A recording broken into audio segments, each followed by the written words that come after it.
Mamang Ardi. Kali ini kita melanjutkan Business Komplek. Mamang Ardi sudah mulai capek nih ya. Ini sudah lama ini.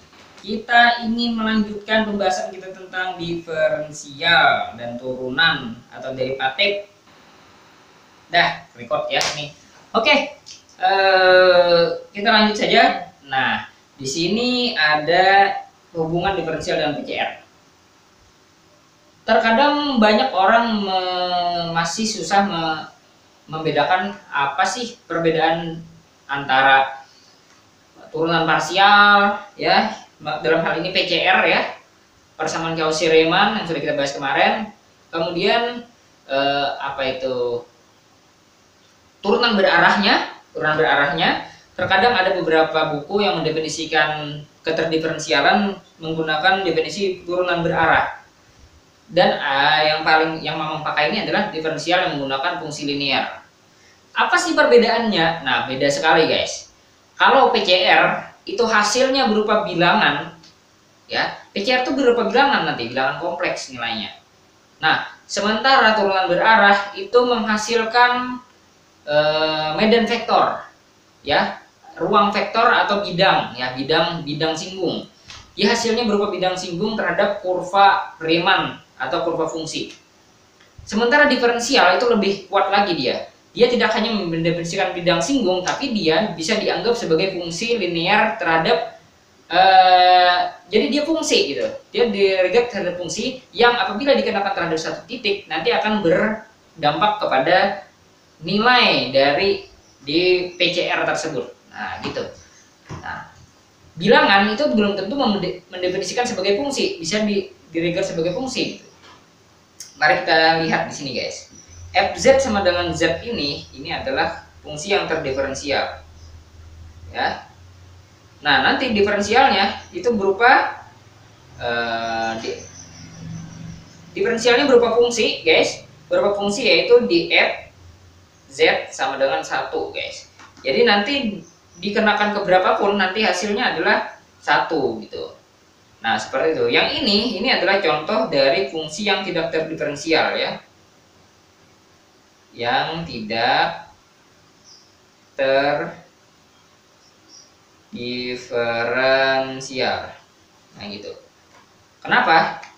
Mari kita cek apakah dia PCR-nya berlaku atau tidak ya. Coba ya.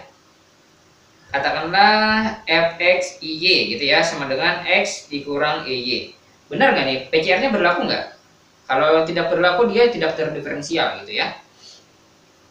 Sekarang ux-nya, u-nya adalah uxy-nya sama dengan x, vxy-nya sama dengan negatif y. Ya. Sekarang ux sama dengan berapa guys? Ux 1 ya. Uy sama dengan 0.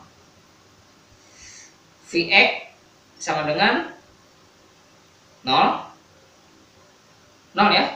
Vy sama dengan -1. Hah? Benar nggak? Vy sama dengan -1 nggak? Nah, PCR apa sih PCR? Ux sama dengan Vy, Ux sama dengan Vy, Uy sama dengan -Vx. Uy sama dengan... Nah, ini nih, Ux tidak sama dengan Vy. Nah, nggak berlaku kan? Nah, nggak berlaku dia. Ux harusnya dia sama dengan Vy gitu, ya. Tapi dia tidak berlaku di sini. Jadi dia tidak terdiferensial, guys. Ux dengan Vy. Nah, itu. Nah, itu itulah salah satu kegunaan dari persamaan Cauchy-Riemann untuk mendeteksi apakah fungsi tersebut terdiferensial atau tidak. Gitu. Oke, jadi dia tidak terdiferensial. Kali ini terdiferensial dia. Di fz-nya sama dengan 1 dan dia fungsi. Dikenakan ke berapapun z-nya pasti dia sama dengan 1 nilainya. Jadi dia fungsi konstan jatuhnya. Gitu. Inilah yang dinamakan fungsi linearnya, guys. Fungsi linear. Gitu ya. Linear kenapa? Linear karena dia ketika dia dikenakan ke z1 di fz2 dia sama dengan 1 juga sama. Hah? Betul ya? Di fz1 ke di fz2. Benar nggak sih? Di fz1 ke z2 Ya dia harus kan linearnya kan di sini. Jangan-jangan ini. Karena kita mengharapkan ini guys, di Z1 ini ke Z2. Oh bentar, linearnya bukan di sana guys, ternyata guys. Bentar, jadi linearnya itu berarti nih. Nah, jadi linear bukan linear ini ternyata ya, bukan linear yang dikenakan karena pada saat ini ketika dia dikenakan terhadap Z1 ya,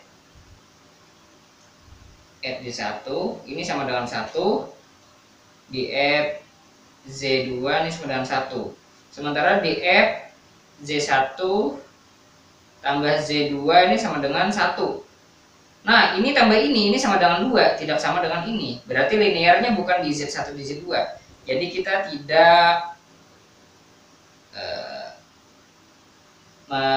nah ini salah, yang ini yang berlaku linearnya ternyata di sini guys, di F ke di GZ itu.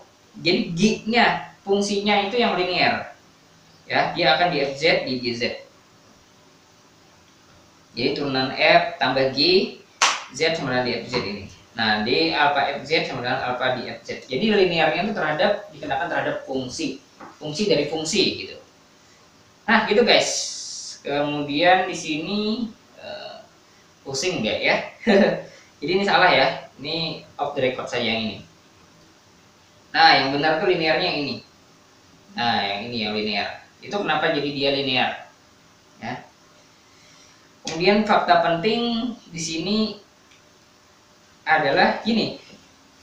Nah diberikan, nah ini jika PCR itu ada dan kontinu nilainya hasilnya, maka dia F terdiferensial guys. Nah ini adalah cara yang lebih mudah untuk mendeteksi fungsi terdiferensial atau tidak.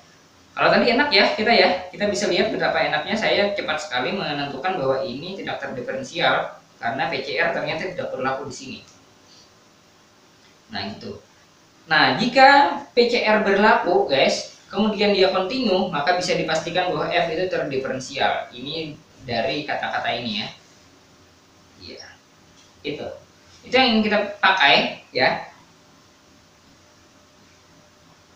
Nah, kemudian di sini ada yang namanya teorema ya. Jika F diberikan F di itu subset C ke C, dia fungsi terdiferensial sehingga F sama dengan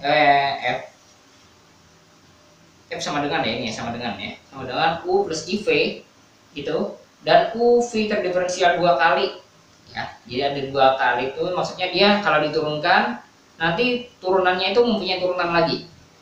Jadi dia punya turunan kedua, maka UXX sama dengan UYY sama dengan 0 pada D. VXX sama dengan plus PYY, plus ya ini ya, sama dengan 0 pada D juga. Dan UXY sama dengan UYX dan VXY sama dengan VYX. Ini tidak lain adalah ini adalah teorema yang kita dapatkan dari kalkulus multivariabel ya. Jadi ini sebenarnya sudah terbukti ya. Itu bisa dibuktikan buktinya bisa kalian lihat di pembahasan kalkulus multivariabel. Kenapa? Karena ini adalah fungsi yang multivariabel kan, fungsi multivariabel gitu. Kemudian kita definisikan operator Laplace ya. Kalau ada segitiga gini guys, kalau kita kenakan ke F, yaitu F ini misalnya, maka itu sama dengan ini. Itu maknanya sama dengan UXX plus U plus UYY, nanti hasilnya sama dengan I VXX plus VYY. Waduh, pusing langsung. Waduh, ini beruntun sekali ini ya. Kemudian guys, fungsi F disebut fungsi harmonik jika segitiga F ini tadi ya, del, ini kalau nggak salah del ya namanya ya, del F sama dengan 0 pada ini Laplacian, kalau nggak salah Laplacian ini, Laplaciannya sama dengan 0 pada D. Oke, ini Mamang nggak punya contohnya. Oh, holomorfik. Oke, ini ada holomorfik lagi ya. Oh, holomorfik nanti deh, mungkin nanti ya. Jadi harmonik itu ingat harmonik jika ini. Oke. Mungkin itu saja dari Mamang. insya Allah akan Mamang lanjutkan di video selanjutnya. Thank you.